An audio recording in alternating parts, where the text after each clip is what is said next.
Well, good morning. These ladies are hilarious. Invite me back anytime. Well, I'm going to start by telling you a story about when I was 22 years old. It was 1987, and I was a student teacher. Just bright-eyed right out of college, still in college actually, working on my credential. And I was assigned to this incredible master teacher. She taught me everything I know. She loved the children. She was doing a great job.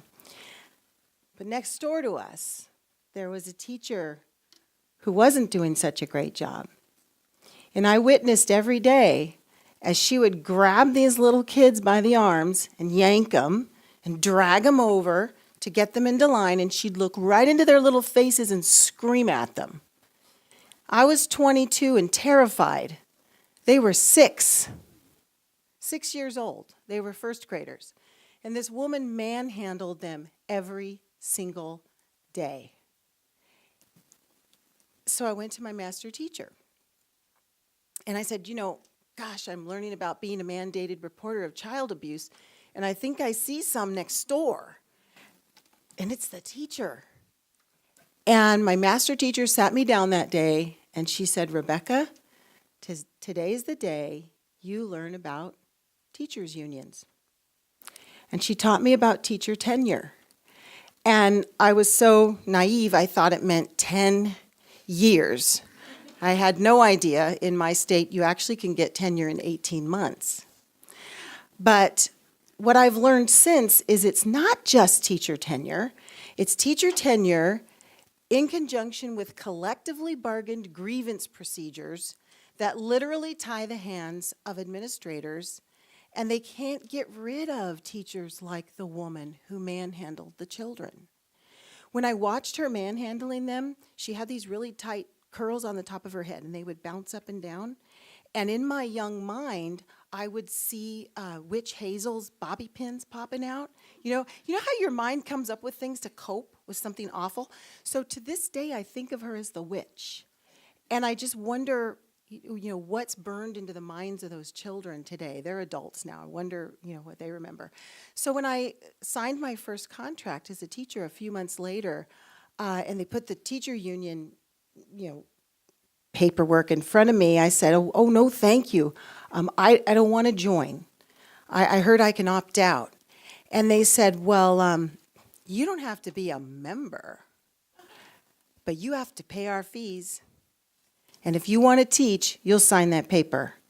So I was forced to accept their association and their representation. And I had to pay them for that. And in those days, the difference between a full membership and what I was, a fee payer, was 50 lousy bucks a year. So being a fee payer, I saved 50 bucks, toward that woman manhandling the kids, which I thought was a ripoff. Just so you get an idea of how it works, full member or fee payer. My husband today is director of a school in a university in California. He is a non-member fee payer. He pays $1,200 a year to be a non-member fee payer. We pay 100% of collective bargaining as fee payers, yet we get no vote in collective bargaining. We are not invited to the meetings to discover what they're collectively bargaining. We get no voice, we can't serve in the leadership, and they take away our liability insurance so that we're nice and vulnerable in front of the classroom.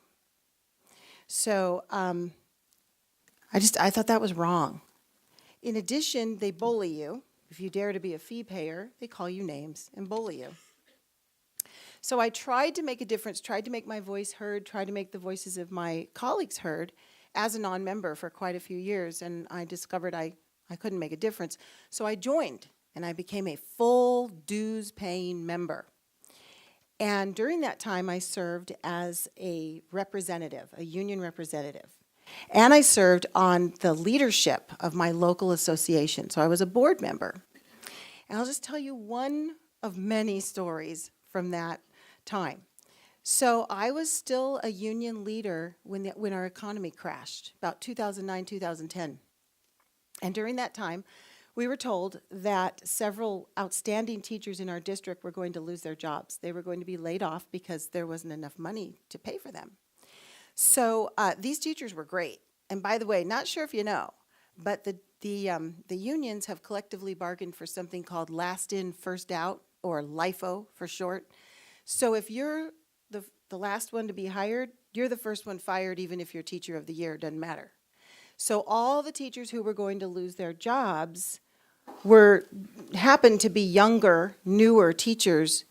They were great. I had personally mentored several of them. One was my student teacher. She's the best student teacher I ever had. And their jobs were on the line, but the woman manhandling the kids and people like that, well, their jobs were safe. So I went to my colleagues as their representative and I said, hey, I've got an idea. How about we take a small pay cut? I had talked to the district administration and asked them, hey, what about 3%? If we took maybe a 3% pay cut, do you think we could save these jobs? Yeah, we think we could do that. So I talked to my colleagues, and many of them agreed with me. Wouldn't it be great? We just take a very small 3% pay cut. We were one of the highest districts, paid districts in Orange County. It wasn't like it was a big hit for us. And taking that small cut all across the board could save all those jobs. It was the right thing to do. I teach in a low-income neighborhood. A lot of these parents had lost their jobs. A lot of families were moving in together with grandma and grandpa. A lot of people had their hours cut back or their wages lowered. I told them, look, this would be good PR. Hey, did you hear the teachers in that district went in and they didn't ask for more, they asked for less to save the jobs? Well, I nagged and nagged and nagged and nagged as a union leader and said, could we do this? Could we take this cut? And they kept telling me, Rebecca, no, the teachers will never go for it. And I said, maybe you don't understand. I'm representing the teachers. They want to go for this. They wouldn't listen to me. So I finally said, I got an idea. I'll write a survey monkey. I'll do all the work. And I'll just ask them, would you like to save the jobs of your colleagues, take a 3% pay cut, or not? And I said, if 51% or more vote no, we don't want to save their jobs, I'll back off. I won't say another word. I'll accept the democratic process. But if 51% or more say, yeah, we're interested in doing the right thing, then we talk. Do you know what they said to me? You'll never guess. They got so exasperated with me being such a pest. They said, Rebecca, don't worry about those teachers. We'll take care of them. The union's going to give them a seminar on how to get unemployment benefits. Yeah. We laugh because otherwise we'd cry, right?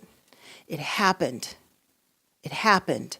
These teachers who were paying $1,000 a year for representation were represented right out of a job. I think the thing that bothers me the most is that I teach in a low-income district. I thought the teachers' union said we needed to bring class sizes down, right? Wanted to do what's right for the kids. Well, class sizes went up in a district full of needy kids. The laid-off teachers were devastated. I'm just going to tell you what a few of them said.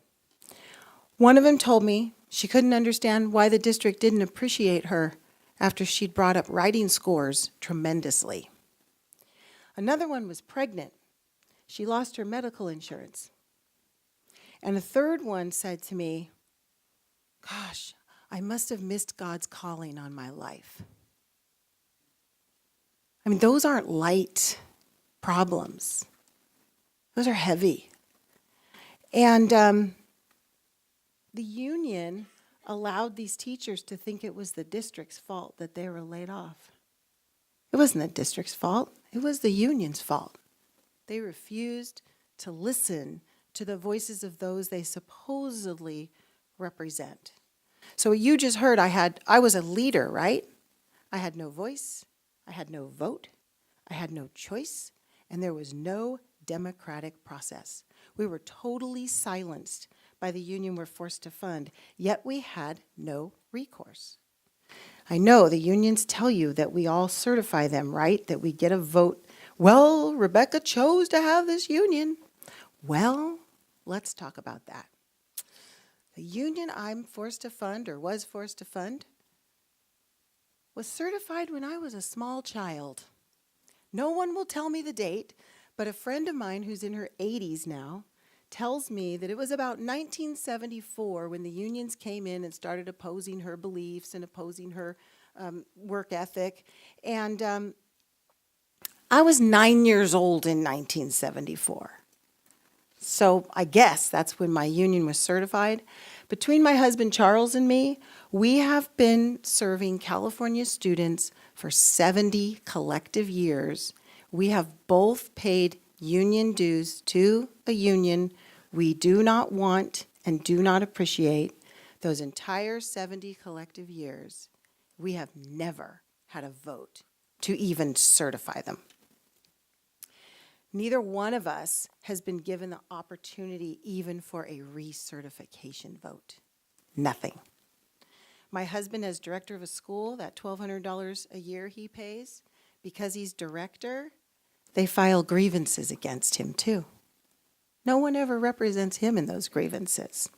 So why don't teachers fight back? Well, the unions control us in a culture of fear. They use fear, intimidation, isolation, and ignorance to control teachers. By isolation, I mean when I dare to speak out, they call me names. If we're in a staff meeting and I dare to question something, you're a radical right-winger. I've been called that one a lot. So teachers are afraid. It's kind of like the political correctness that was really taking over our culture for a while there, and thank God it's starting to abate. Teachers have been under that for decades. We don't dare speak out or we get beat up, so we're quiet. So in 2012, and it was really through, for me, it was through a spiritual journey, just through my own private Bible study, I got to a place where I knew I had to speak out. I had been speaking out at the district level, in the union, local union, as a teacher in my school, and no one was listening. So I started writing editorials in 2012. I had zero connections. I did not even have a connection to my local free city paper. I knew nobody. But I had this urge in my heart, really through prayer, that I was supposed to start speaking out on behalf of teachers and little children manhandled by people like the witch. And so I wrote editorials. My first one was totally rejected. I didn't even know how to send it in. I'll embarrassingly admit to you, it was a 700-word rebuttal to something I saw in the paper, and I sent it to letters to the editor because I had no idea how to submit it. And I just had this lame note, please send this to the right department, which they didn't because I never heard anything. But I since found out you have to hire somebody to put these editorials in for you. But anyway, it didn't matter. It allowed me to connect to a lot of great people like yourselves, and within 6 months, I was lead plaintiff in a federal lawsuit. Only God could do that, I guess. You know, I just wanted one editorial, and I ended up with a national voice. It was pretty remarkable. So, as Kelsey mentioned, our lawsuit was filed against the California Teachers Association, CTA, the National Education Association, NEA, our 10 locals for the 10 teachers. And we also sued our superintendents. It was nothing personal. It's just that, you know, the unions collect their dues through our paychecks. So you, the taxpayer, are paying for the collection of dues for a private organization that is tax-free. Why can't they collect their own dues? We thought that was immoral. So we sued for that too. So our case would have made, should we have won, would have made the entire country right to work in the public sector. It would have allowed for, instead of people opting out of the union, opting in. In other words, they'd have to prove their worth, so we would join them because we wanted to. And paycheck protection, so you wouldn't have been able to take dues directly out of paychecks. And we had one main argument. It was, we just wanted our First Amendment rights to freedom of speech, and we argued that teachers should be able to decide for themselves without fear or coercion whether or not to join or fund a union. We weren't asking much, right? Freedom. Well, the unions fought mercilessly. I'll just give you some highlights. I was totally shunned. I had a really great reputation in my district as a hardworking teacher with a lot of great ideas. Had a lot of respect. I went from that, Mrs. Friedrichs with respect, to, oh, Mrs. Friedrichs, the elephant in the room, that's the lady who's suing the unions, not talking to her. So a few people would talk to me that were brave or who were my good friends, and everyone else just avoided me. Unless we were in a dark room, then they'd come in and, I am so grateful for what you're doing. I'm praying for you. Oh, thank you. And gee, why don't you say something out in public? No. The minute we'd go out the door, oh, no, too dangerous to talk to me. So the unions labeled my lawyers and myself and my fellow plaintiffs pawns of the wealthy 1%, pawns of the Koch brothers, free riders, union busters, even though we were uniting to actually get a voice for our colleagues and ourselves, and my favorite, the spawn of Satan. I should grow little horns. Teachers were actually told that our case would ruin their pensions and their pay, and they believed that. The unions use our apple pie image, teachers and children and parents, nothing gets more apple pie and American than that, to push a political agenda. And so they had to silence us. They wanted to make sure no one heard our story. Kamala Harris, who was at the time the Attorney General for the state of California, intervened in our case for the unions, on the side of the unions. President Obama, the Obama administration, intervened on our case on the side of the unions. So we had 10 California teachers standing against the most powerful union in the state of California, the most powerful union in the country, the entire state of California, and the entire United States of America. So we were called David versus Goliath, which gave me a lot of peace because David won, right? That was good. I think what bothered me the most is those politicians say that they're for the little guy. I am the little guy. My colleagues and I being bullied by people who take our money and use it against our own values. We're the little guy. And those little kids being manhandled by that woman I remember as the witch, they're the little guy. But these politicians stood against the little guy in favor of powerful, wealthy, special interests who are also bullies toward the little guy. The most common question I received from teachers and others throughout the case was, are you afraid for your life?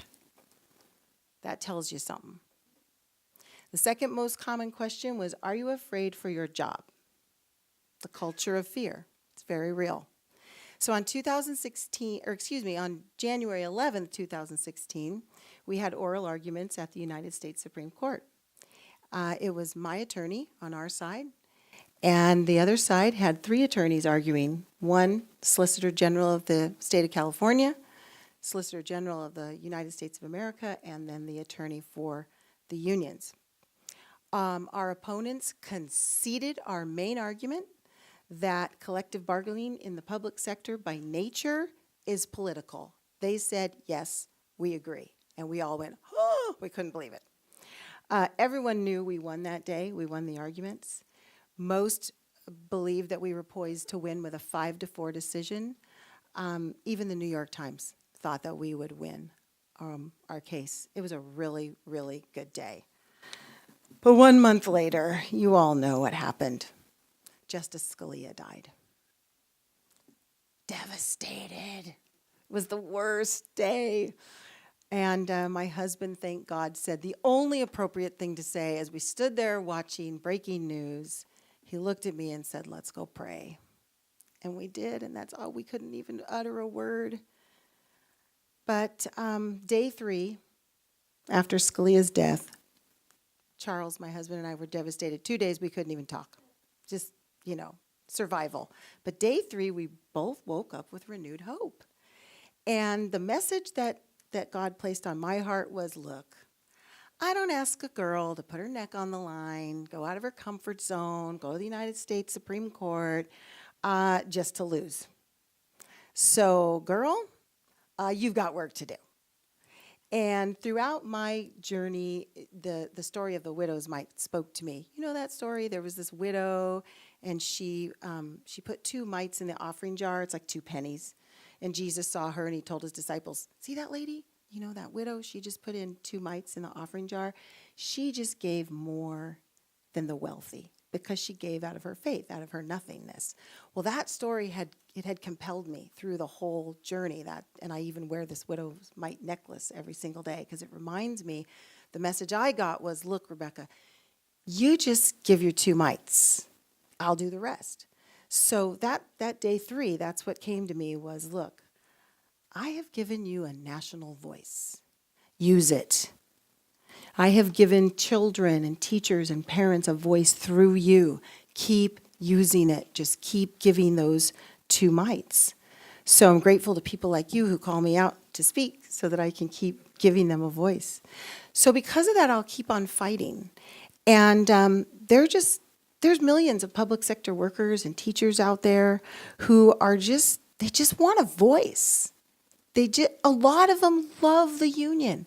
Especially they love their local union. They want to gather together and have a voice, and they want fairness. They resent the state and national unions who take all of our money and spend it on politics. They just don't want them. They want to keep their local, and they want a voice, and they want a choice. And they want to be able to safely and fairly cast a vote. They want the democratic process. So they're just asking for freedom and accountability. So we're going to keep arguing for them. Now, I want to tell you one more story before we talk about Janice. I know the unions tell you that they provide full financial disclosure to teachers and other workers, and that they provide these arbitration hearings for those of us who question their fees. Wow. 3 of my friends have actually attended those independent audit hearings, and all 3 of them reported the same thing to me when I asked, hey, I want to go to an independent audit. I want to go, see the books. Here's what they told me. Sadly, the unions follow the letter of the law instead of the spirit of the law. The hearings take place, now remember, we're teachers. Their hearings take place on a school day. In my state, the hearing takes place at the state union headquarters, which is over 400 miles from my home. Convenient. So my friends who wanted to attend had to take days off of work without pay. They were told they could bring a CPA at their own cost to help them to figure out the numbers. But even worse, when they arrived, they were escorted into a room, and the door was shut behind them. And in the room were 2 giant 8-foot tables. On top of those tables were stack after stack after stack after stack after stack of union financial documents. The stacks were 6 to 8 inches tall. Okay, so get that picture in your eyes, in your mind. My friends were given 1 hour. 1 hour. You can take 1 from this stack and 1 from that stack and 1 from that stack and go ahead and you can look at them. 1 hour. The rest of the hearing or independent audit was whoever they hired or whomever was speaking from the podium, telling them all about the union financials. And these teachers were supposed to ask questions without the benefit of looking at the financial records. I don't call that an independent audit or a hearing. I'm sorry I have to report to you that in addition to that, every time my friends asked a question, they were talked over. Not shouted down, but talked so loud that, their questions weren't heard, nor were they answered. My friends said that the presence of the union in the room was intimidating, and they could tell it was specifically set up to make them feel insecure, intimidated, and unwanted. One friend, when I asked her, should I go, make my voice heard? She said, Rebecca, don't waste your time. It's a kangaroo court. Well, I think the teachers serving the children and the families across America deserve better. We deserve kindness, just some kindness from the unions we are forced to fund. So, I have a new role now, not a plaintiff anymore. I kind of miss that job, but I'm really grateful to Mark Janis for bringing his case, because I have this new role where I get to support people like Mark, and I've started all these teachers started coming to me from around the country, and parents reaching out to me. So we've just banded together and we've started a movement, and we call it For Kids and Country. So we hope you'll join us. And the first thing we're doing is supporting this Janis versus AFS-CME that Kelsey told you about. So I'm going to do a little bit of advertising for him today. Mark Janis is a public employee out of Illinois. He's the only plaintiff in the case. So he needs some support. So a whole bunch of us are standing behind Janis. And actually, we have a little Stand with Rebecca for Mark Janis website that will be launching probably this Friday, very soon. We'd love to get you on there, following and helping us cheer for Mark. But we're having a big rally on behalf of Mark. His case will be heard at the U.S. Supreme Court on Monday, February 26th. The hearing's at 10 a.m. So we're starting a rally out in front of the court at 8:45 a.m. It'll be good and cold, so wear your thermals, come on out and join us. Meet us at the bottom of the steps in front of the Supreme Court, 8:45 a.m., and help us to cheer on Mark Janis. Here's why it's important. The unions, they pay people to come out and picket for them, and they call on people who are on the clock to come out and picket for them. We don't do that. We come on our own time, on our own dime, to support what we believe. So we need a lot of you to come out if you can, please, especially since you live in the area. That'd be really nice. I'm coming all the way from California. If I can do that, you guys can come, right? So we want to paint the true picture for the media that no, millions of Americans don't agree that we should be forced to fund an organization that neither listens to us nor cares about us and uses our money to push its own political agenda. We believe in freedom. We believe in the Constitution. We believe we have rights. So please come out and help us at the rally. And I think, Jennifer, the rally probably go till about noon. Probably till about noon. So the last thing I want to tell you about is I also wrote a book this last year. And it'll come out a little bit later this year. And it's called Standing Up to Goliath. And I think you know why I picked that title. And in my book, it's just basically my memoir and the stories of others who have pushed back against union abuse. And there's one thing I know. During my case, the unions, during mandatory staff meetings, told teachers not to trust me. They told teachers I was a bad guy, even though I was standing up for them. And so I know what they're going to do with this book once they discover that I've written it. They're going to tell teachers not to read it. So I'm a teacher, so I just can't help myself, and I hope you'll forgive me, but I'm giving you homework today. But it's fun homework. So my homework for you is this. Please adopt a teacher. At least one. 5 or 10 would be better. And here's what you do. Everyone knows a teacher, right? Either in your synagogue, your church, your neighborhood, your family. You might live with one. I'm sorry for you if you live with a teacher. My husband says I treat him like a third grader, and I really don't mean to. But it's hard to live with teachers. We're kind of bossy. But anyway, adopt a teacher. Find a teacher you know. Put your arm around that teacher and start listening and understanding. Because if that teacher's in the public schools, that teacher's beaten down. Tell them, I empathize with you. My friend Rebecca Friedrichs told me you're being picked on. Told me that you're surviving in a culture of fear every day. Start understanding. Start educating. Start telling them the truth. Most of them don't know that it's the union that's causing a lot of the problems on campus. They just don't know because of the ignorance, right? Unions make sure we're ignorant. So start loving on them.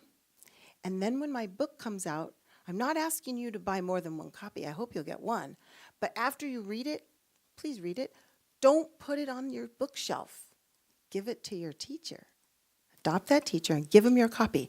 Take them out to dinner, pay, that'd be good. And say, hey, look, I'd like you to read a couple chapters, because they're going to be told not to read it, because I'm the spawn of Satan, right? So tell them to read a couple, they'll get hooked. They read a couple, they'll get hooked. And then just encourage them to fix it, or to finish it. Because I know one thing. The way we win this battle is to educate teachers. We educate teachers and we help them. They don't know that they can just keep their local and they can reject the state and national. They don't know. That's the number one question they ask me. Can I just keep my local? That'd be so great. They don't know. Help them, help educate them on what's going on, and then we can win this battle. Thanks, everyone.